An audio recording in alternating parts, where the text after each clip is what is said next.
When the law fails to give you your rights, there are two options in front of you. Either you fight the law once or twice for years to get your rights, and you're not sure if your rights will come back or not. Or you give up and let the world take your rights. But I couldn't keep quiet. I couldn't give up. I couldn't forget. I had to get my rights and get them with my own hands. Mistakes have to be accounted for. Everyone has to take his rights. And whoever drinks the cup of injustice has to taste it. Peace be upon you. This is the narrator's show. Today's episode is for adults only. Or it's not for adults only, but it's a warning. I can't say it's a coincidence. It's a real story. It happens a lot, and it happened instead of once or 20,000 times, unfortunately. And it's not nice. It's a difficult story, and it's important for all parents. And we can't ignore it. The story was written by Olivert James, and I thank her because she put the spotlight on something like this. She always puts the spotlight on important issues, on sensitive issues in the country. Maybe not many have the courage to do this, but I thank her very much because she thought of making this story. Let's watch the rest of the episode.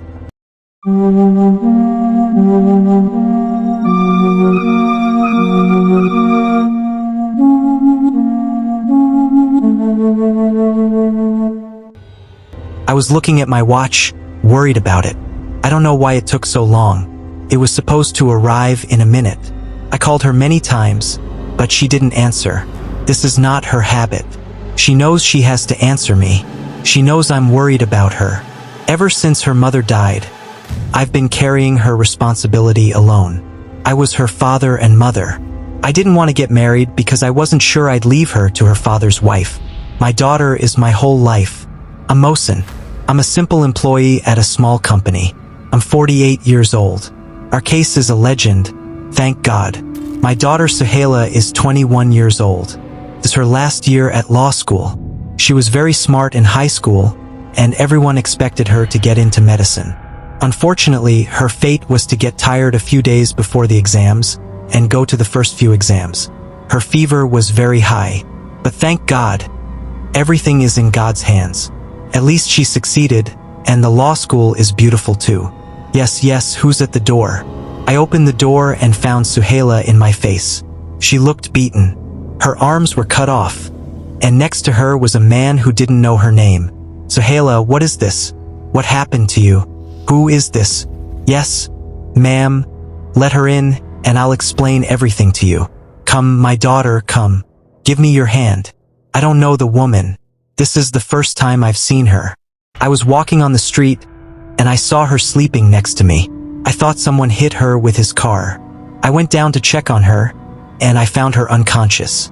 She was saying 2 words, and then she was unconscious again. But it was very difficult for me to understand the title, and I said I had to take her home. Anyway, I'm at your service. If you're going to make a report, I'm ready to be with you. Yes, she made an accident. There's a car that hit her. I don't know exactly where you are, but it's best if I tell you. I have to ask permission. I'll write your number and my name, and if there's anything I can help with, let me know.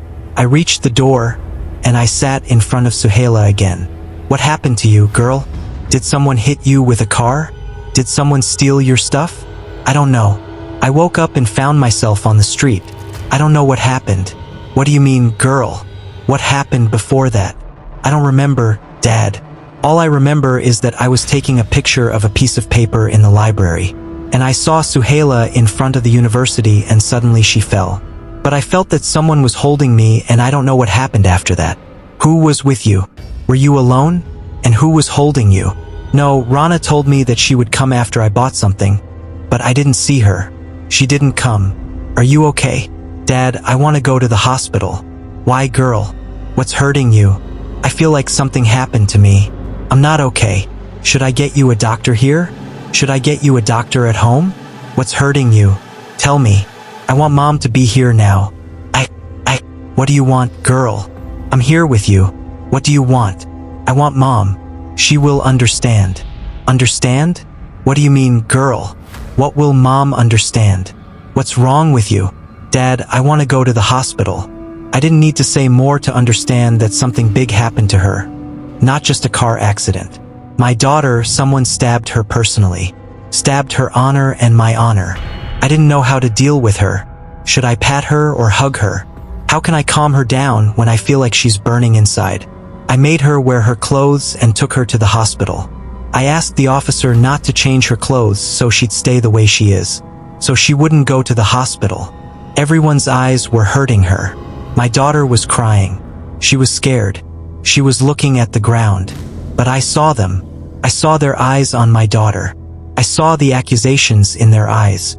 I was holding her hand and I felt like everyone around me wanted to crush her. My daughter is younger than all this. The officer ordered her to be transferred to the hospital for a medical checkup. The doctor refused to let me in with her. I opened the door and heard her cries from outside. The doctor finished the checkup and wrote a report, which unfortunately proved that my daughter was sexually abused. There was no evidence that she was sexually abused, but there were injuries that showed what happened. The doctor gave Sohaila a pill and told her that it prevents any possibility of pregnancy. They took Sohaila's blood sample and asked me to get her new clothes from home because those clothes are evidence. She had to surrender. I don't know how I got to her house and how I got her clothes. I was running in the streets and I couldn't leave her. There was no one else I could ask to be with her. What was I going to tell them? She wouldn't be able to stand anyone seeing her in this state. Why did she start her surgeries without getting anything? I couldn't believe what happened. Why would this happen to my daughter? Who could do this? How could the police not know anything? We live in a small town and we all know each other. How could no one tell us who the criminal is? I couldn't tell Sohaila what happened. I was trying to talk to her every day to find out who could dare to do this. She was always talking about it. I don't know, Dad. I can't think of anything. All I can think of is that I was in the library and then someone called me and told me to get out. My dear, the staff at the library told me you got out of the library without anyone seeing you. Are you sure? I don't know. I don't know anything. You didn't notice anything. No one came close to you. No one tried to talk to you. There was someone at the university, but not on that day. I didn't talk to him at all. Someone? Who? Why didn't you tell me before? Because nothing happened, Dad. Rana told me he wanted to talk to me and I told her I don't talk to kids and it was closed. Who is this? Amir. Amir Fahmy Al-Najjar. Fahmy Al-Najjar of the council? Yes. What did he want from you? He wanted to talk to me.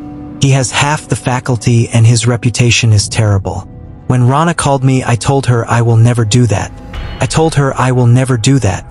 I felt inside me that this is what he did to my daughter. Who else could do that? My daughter has never talked to anyone and has nothing to do with anyone. The Al-Najjar family is well known. They are capable and manipulative and they have control over everyone in the country. He is the only one who could do that to my daughter. He is the only one. They are not important and they don't have morals or conscience. He should be the one. I thought I would be at ease when I found out who did that to my daughter. But I was actually more scared. I was scared because I don't have a daughter like this family. I am an employee. I have important relatives and I don't know if they can help me. But I will not leave my daughter. I will not leave my daughter if the Al-Najjar son did that to her. I went to the officer in charge and told him what my daughter told him. The officer told me that there is nothing in the investigations to prove the existence of the Al-Najjar son in any place around my daughter. I looked out of the window and I couldn't see in front of me if it wasn't him. Then who? My feet led me to the mosque, to the library where my daughter was taken from. I kept standing in front of the library thinking until I realized that there was a camera at the door. I entered the library like a madman. Excuse me, where is the manager? Yes, sir, I am the manager. Is there a problem? Yes. My daughter was here 2 weeks ago, and I wanted to know who took her from the library because she lost something, and she had an important paper. No, we didn't find anything. 2 weeks ago, right? No problem, son. Excuse me, I am not looking for the paper. I just wanted the recordings of the camera at the door of the library. Recordings? Are you looking for your daughter's things? Or what exactly are you looking for? I want the recordings to know who took her things. No, sir, the camera is not working. This is a toy camera to scare anyone who gets close to it. I couldn't believe a word he said, but there was no solution except to walk. It's obvious that I can't take neither right nor wrong from him. I went out and sat on the sidewalk next to the library, and I felt like I was going to die, and I was thinking about what I could do. Glory be to God. As if God wanted to tell me that He is with me. I stood in front of the supermarket in front of the library. I went in and asked him. The man was so kind and let me see the recordings. I saw her. I saw Suhaila when she left the library. There was a man with her. He was wearing a hat on his head and his face was not visible. But his body was the same as the body of Ibn Fahmi al-Najjar. All I could see was the first number of the car's license plate. The camera had a problem. Everything was blue, so the car's color was not clear. I thought that the number that was visible was enough. I took a picture of what I saw on my phone and wrote the number down. I called the officer and he said that the recording could help. But if we accused Ibn al-Najjar, his lawyer could say that it was not him or that the car was not his. Or he could ask the court to reject the evidence because the victim's father was the one who presented it. I knew all this before the officer said it. But what could I do except to continue on this path? I will try to get my daughters right. I will try and God will stand by her. I learned from the officer that the blood test results came out. My daughter was indeed infected with a drug and her traces were still visible in her blood. This explains why she smelled and did not remember anything. Ibn al-Najjar, as I expected, brought 10 witnesses to confirm that he was at the mosque with them, and did not leave them until the night. The lawyer rejected the video, and said that even if he was accepted, this is not an evidence for anything. Even the car is not an evidence because the rest of the numbers are not clear or even the color of the car is visible. The lawyer brought a statement confirming that there are more than 2,800 cars in the governorate with the same model. Of them, more than 12 cars start with the same number. Of course, the court confirmed that he was innocent, and I thought that the right was lost. But it turned out that not only the right was lost. Ibn al-Najjar and his family carried out a campaign against my daughter. They made her famous. They published her photos and her account link, and said that her words would destroy the reputation of any girl. They paid a lot of money to publish the words that did not happen so that people believe that their son is innocent. It was not enough for them to be acquitted. Suhaila was psychologically on the ground because of what happened to her. After the scandals and the words that were published about her, she was completely destroyed. I saw her die in front of my eyes. Everyone who knew her was far away from her. None of her friends spoke to her. We even saw her friend. I did not think to talk to her or come to her even once. All our relatives did not have a telephone to call her. Everyone judged her as a criminal and that she was lying. She is the guilty one, not the victim. She is not the one who was broken and humiliated. There is no one who believed that Suhaila is innocent. Maybe because they were raised together. Maybe because he used to love her and waited for her to finish so that he could offer her.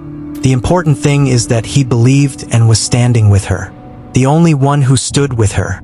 Suhaila refused to leave the house. She was afraid, exposed, and she felt humiliated in front of everyone. But after what was said about her, the pain increased. She stopped eating, drinking, and talking. She stopped doing anything but crying.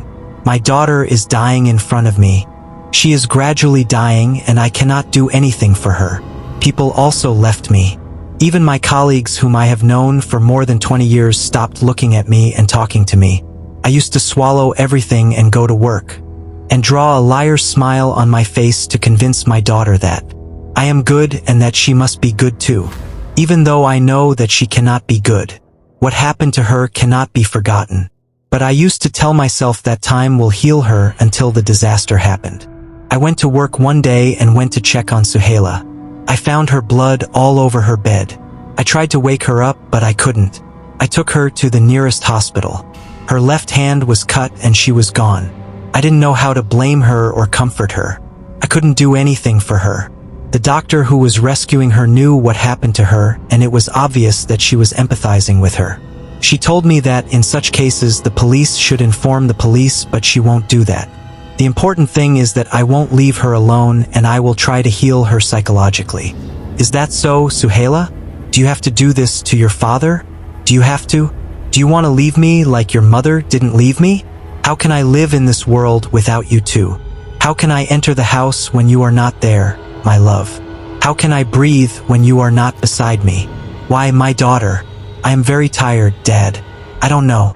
I am the reason. You have always been a respectful man and people respect you. But now they see you how they treat you and all because of me. I made everyone come to you and talk about me. I could have been silent. I could have not said anything. I am sorry. I am very sorry, Dad. I wish you had let me die.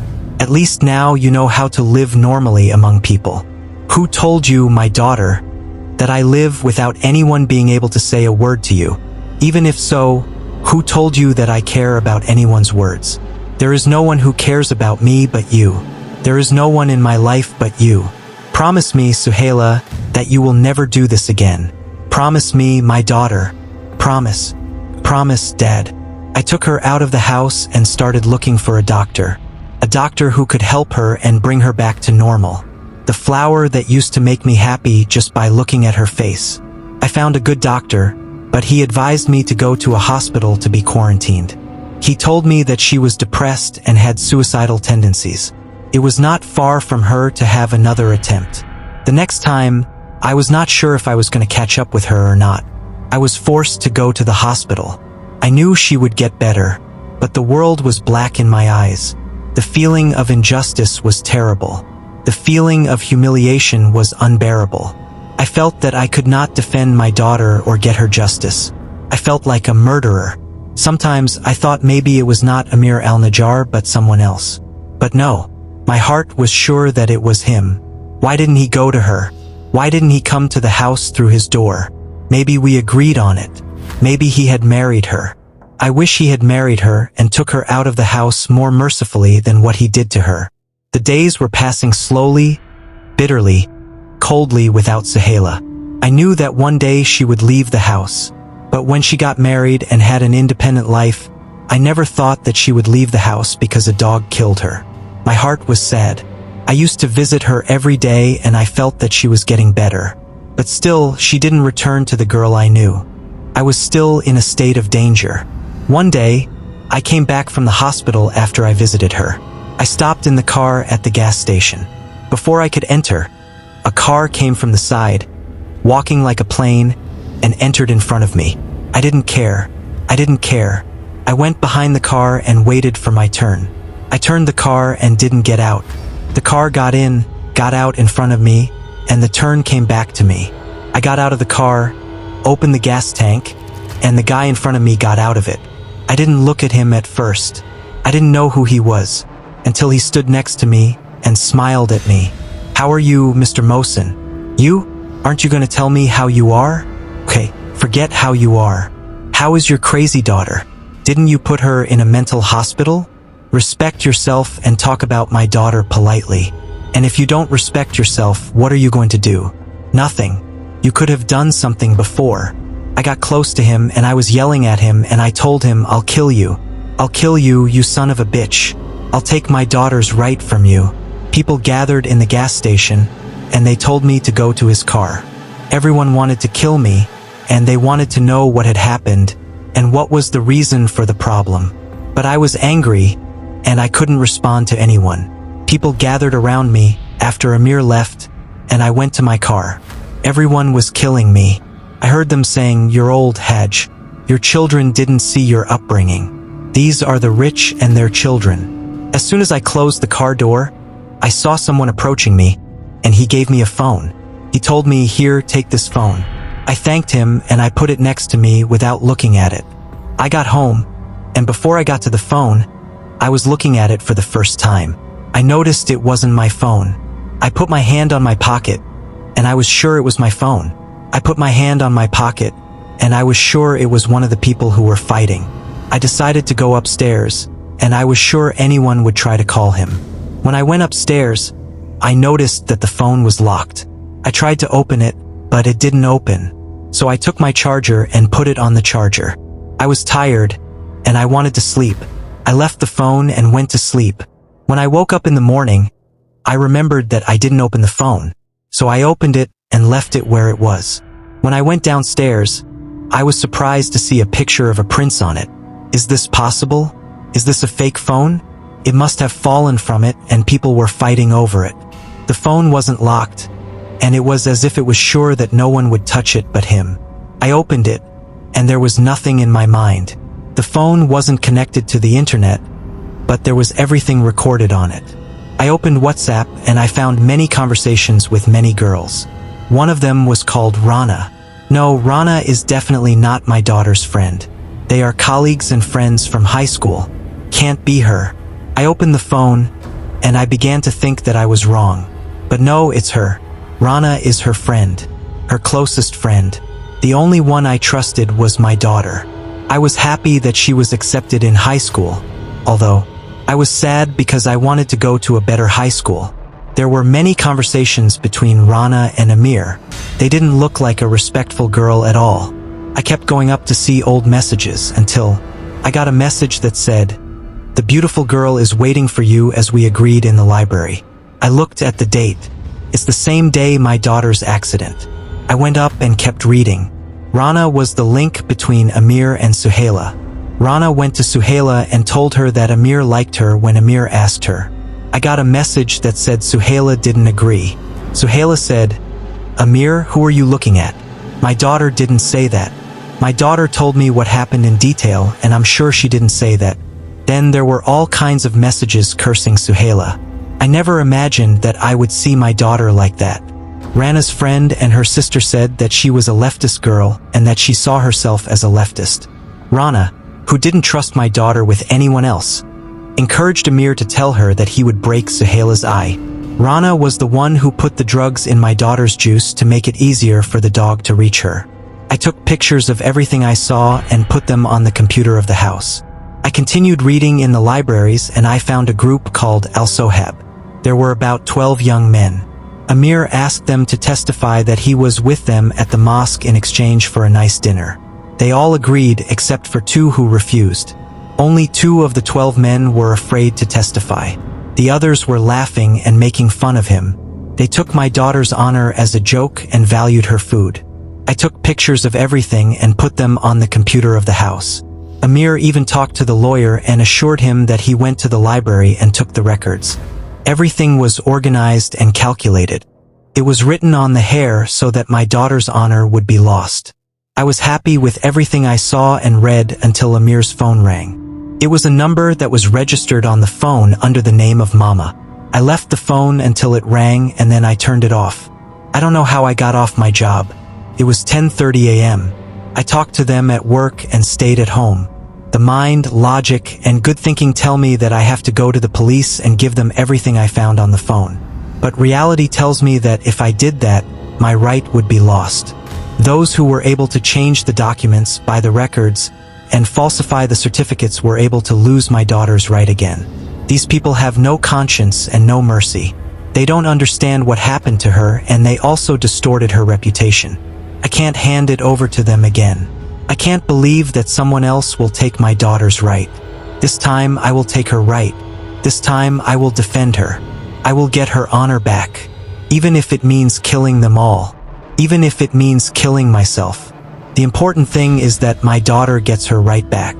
I went to visit Suhaila today and I felt a little better. I hugged her and patted her. I didn't want to talk. I didn't want to hurt her again or tell her anything. I was silent. I was silent and my heart was screaming. I will tell her. I will tell her, but I didn't get her right. I will tell her, but I didn't get her right. If I die, I won't tell her. She will know from the people. She will know that her father defended her and her honor. She won't let the dogs destroy her without judging them. The next day, I woke up and went to work. I went to work for a month. Everyone was asking me why. They were not afraid of me. They were curious. They wanted to know what's new so that they would have a raw material for talking. I didn't trust anyone. I went home and thought. I thought about how and where the beginning will be. Whose beginning? The beginning will be hers. Rana's. Rana, who was the reason and the beginning of everything that happened to my daughter. She is the one who attracted Amir's attention to her. She is the one who created a challenge to reach my daughter. She is the one who made him understand that Suhaila is not like he thinks she is. She is the one who made him think that she deserves to step on her. She is the one who made my daughter and gave her to that dog on a gold platter. She is the one who suggested that he expose Suhaila and sell her reputation. Amir's phone was with her. I opened it, but I turned off the network. I wanted to look for anything to start with without anyone feeling like it's open. Because someone like this doesn't hesitate to make a phone call and reach me. I wanted to get as much information as possible, and then it doesn't matter. I'll burn the phone. It doesn't matter to me. I read the conversations again, and every time my feeling of hate was increasing. How can you do this to a friend of her age? She used to say she was closer to her than her siblings. How can a person be so hypocritical and evil? I didn't know how to reach anything. I tried to open the files on the device. In the exhibition, I found an album called Rana, and on the cover was a picture of Rana. She was wearing her hijab and normal clothes, but inside the file, no, the situation was completely different. Pictures of a virgin. It's impossible for a respectable girl to send a picture like this to a young man and become the daughter of a public figure. The pictures are much further back in history than Suhaila's incident. Maybe that's why she hates her. After all she did, the prince looked at her friend and thought she was better than her. Of course, that's the reason. That's the only justification that she wants to defile her reputation in this way. I kept looking at the pictures and I couldn't understand. At that moment, I felt like I was falling and didn't know what to do. I had a lot of things in my hands and I didn't know how to deal with them. I talked to Amar, who didn't take long, and came to me. I told him everything that happened, and he told me how to deal with it. I was sure that what we were going to do was wrong, but I will do it. My daughter's right must return, and the wrong must be punished. Everyone must taste what my daughter tasted. Everyone must pay the price. And Rana was the first one.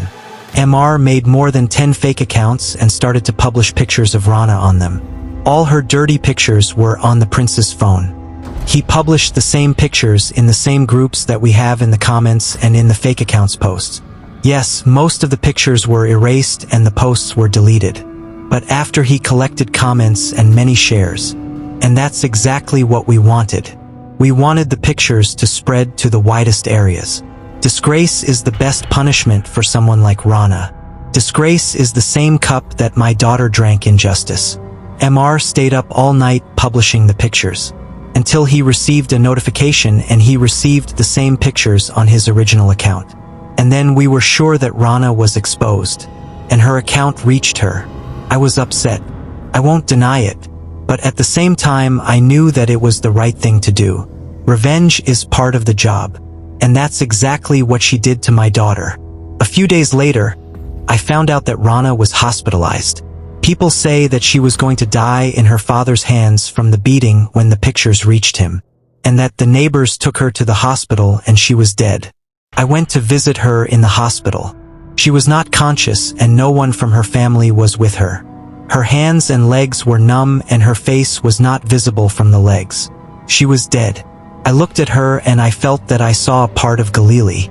I felt that I gave her back a small part of what my daughter saw because of her. The rest was up to all the friends of Amir who witnessed it. Fortunately, the group of friends had a lot of conversations with their voices. I didn't know what to do with it, but Amar had an idea. Amar made a screen recording and made a video with all the conversations. All the recordings were recorded.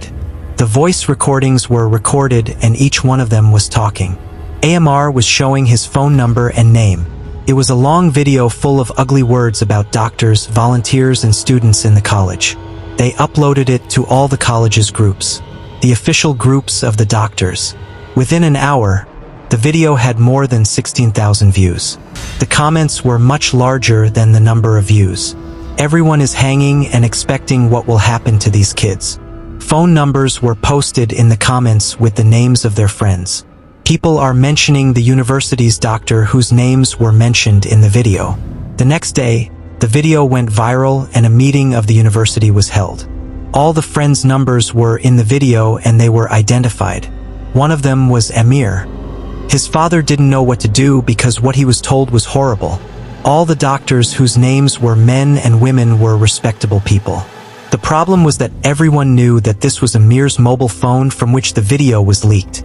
because the picture of Amir was never shown. And this was the biggest proof that everything came out of him. Of course, more than one of those who were offended by what happened started writing Amir scandals on their accounts, talking about his misfortune. And of course, his father couldn't get rid of all the people who talked about him. Sirat Amir made people open fire on his family. And it wasn't just his misfortune that was being talked about. No, this is the misfortune of his father and his whole family as well. The matter was so big that the great carpenter's horse was pulled out of him, and his intestines and stomach were left on the ground. But not yet. I'm not done yet. I haven't gotten my daughter's full right yet. That's it. One more step left. The last step. It's Amir's turn. It's his turn and he can't run away. I've been watching him for 8 days to know what's going on. And I've been careful not to let him know that I'm following him or following him. I was surprised how everything was falling apart around him. And he's the same. He's living a normal life. He goes out and has fun and meets normal girls. And he spends and spends on his father's share, just like he is. Until on the 8th day when he came out of a large cafe known to be for the rich. I was waiting for him outside. He looked like he was drinking something. He wasn't drinking, he was hanging around. He was getting closer to the car, and I was waiting for him next to it. He got in the car, and before he could move, I stood in front of him, poured gasoline on the car, and started the engine. I was preparing a 10-liter bottle of gasoline. It didn't cost him a penny. I poured it all over the car. Amir looked at me in horror. He put the key in the trunk and dropped it from his hand. He started screaming and yelling at the security guard. Anyone who came near him, I threatened to shoot him as well. I shot him in the car and he was inside. I heard his voice screaming. I heard his voice in pain. I was at ease. No regret, no fear, no anxiety. No one dared to come near him. Everyone heard him and they left him. They left him in pain. They were afraid. Let him burn in hell like my daughter did. Let him taste what my daughter and I gave him. After 10 minutes, the car arrived. The police car arrived. I let go of my hand, raised my hand, and said goodbye. That was it. Nothing mattered. I took my daughter's right and my right. If I die, it doesn't matter. I'll die in peace. My head held high. The police car stopped. Amir was caught in it. I saw him screaming in pain. I saw his face floating in front of me. He deserved it. He deserved it. The security guard tried to help me. But God is generous. The same security guard who was in charge of my daughter's case was in charge of my case. He answered me and talked to me. He understood what I was going through. I didn't know what to say to him. I didn't need to say anything. Amir was the one who acted. Amir was on Amir's phone for all channels and websites. He explained everything to them. He sent them the evidence to confirm that Amir was the one who killed Sohaila. And that this wasn't enough. He was trying to hurt me. He even posted a video of the gasoline that I don't know how he got. The case became a public opinion. Many big lawyers in the country donated to defend me. Amir also had a big lawyer with him. The same lawyer they got him out of before. But this time he couldn't do anything. I was sentenced to 9 years in prison. I wasn't sad. I wasn't worried about my daughter who was going to be alone. But I only had 4 years to recover. I spent a year with them. Then I got out of prison. I thought I would find everything ruined. But no. Thank God. As soon as I got out, I found out that Sohaila had returned to her university. She wanted to surprise me with her graduation. She was studying for her graduation exams. So I approached her. Amar agreed to apply for her. They made me an exception in my company. They considered the months I was in prison as vacation. They sent Sohaila half the salary every month. I returned to my work and home. I was with my daughter. I raised my head. I wanted my dignity, and the dignity of my beloved. I can't say that she forgot what happened to her, but I have hope. I have hope that one day she will forget and live her life normally again. Amar loves her. He encourages her to continue her treatment. And of course, one day she will return to me as she was. My flower will return to me as it was. That's it. I hope the story and the message reached you. I know that everything can be seen. That one is in prison and his family is in prison. But imagine that these things happen. Maybe her family is not in prison. I don't mean to doubt the cleanliness of the case, but there are a million ways for cases like this. For the youth to get out of it, or for the girl to lose her rights, or for the girl's family not to bear what happens to her. So they start to abuse her. So the girl gets depressed and commits suicide, and doesn't follow as Sohaila followed her. So the subject is sensitive to more than one side. I hope all sides have reached, and the message was clear enough. Thank you for watching the episode. Thank you for reaching this far. I don't know if we have reached 1,000 or not, but if we haven't reached it yet, like and share the episode. Subscribe to the channel. Activate the bell button to receive all new. Join the family of the Narrator Group on YouTube. Join the family of the Narrator Group on Pinterest to receive the story as soon as it is released. I put the link of the Pinterest channel in the description box. I know I forgot, but I tried my best. I put it in the description box. You will find the YouTube group. You can join it. If you join it, you will notice the increase. And that's it. Congratulations to the people of Syria for the liberation, and to all Arab countries, without any additional problems. Because I know that some people will say, this is a liberation. I mean that God makes it easy for all our Arab brothers. I hope that no one suffers. Those scenes that we have seen, and we have seen it over the past few years. I hope no one suffers after that, and all Arab countries, and our Muslim brothers and non-Muslims everywhere, to find the peace they dream of. And that's it. See you in the next episode. Good morning.